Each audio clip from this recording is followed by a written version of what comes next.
मिनिटं आहे का? विनायक भाऊचा गैरसमज असा झालाय, माझ्या या बोलण्यामुळे जर कमी जास्ती काही झाला असेल तर मी क्षमा मागतो.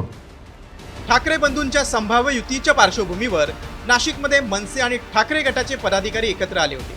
मात्र त्यावेळी ठाकरे गटाचे माजी महापौर विनायक पांडे आणि दिंडोरी जिल्हा संपर्क प्रमुख जयंत दिंडे यांच्यात वाद झाला आणि विनायक पांडेंनी बैठकीतून काढता पाय घेतला.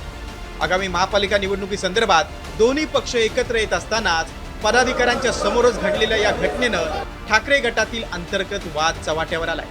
पांडे आणि दिंडे यांच्यात नेमका काय वाद झाला ते पाहूया. विधानसभा निवडणुकीत वसंत गीतेंच्या प्रचाराचा मुद्दा दिंडेंनी मांडला. एमडी ड्रगचा विषय लोकांपर्यंत न पोहोचवल्यानं गीतेंचा पराभव झाला असं दिंडेंचं म्हणणं होतं. विनायक पांडेने आक्षेप घेत गीतेंना एवढं मतदान झालं असतं का असा सवाल उपस्थित केला.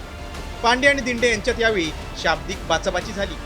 त्यानंतर विनायक पांडे तडकाफडकी बैठक सोडून निघून गेले. दरम्यान विनायक पांडेंसोबत झालेल्या वादानंतर जयंत दिंडेंनी वाद झालाच नाही असं स्पष्टीकरण देत सारवासारव केले. तर दुसरीकडे ठाकरे सेनेचे उपनेते दत्ता गायकवाड यांनीही गैरसमज झाल्याचं म्हटलंय. विनायक भाऊ असेल, वसंत भाऊ असेल, आम्ही लहानपणाचे मित्र आहे आणि भाषण असो किंवा इतर गोष्टी असो, आमची एकमेकांशी चेष्टा मस्करी करतच आम्ही बोलत असतो, जसं लहानपणी एकत्र काढलेलं आहे.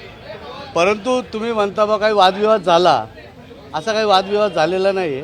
हा पूर्णपणे तुमचा गैरसमज झालेला आहे आणि हात जोडून विनंती तर तुम्ही सुद्धा हा गैरसमज पसरवू नका.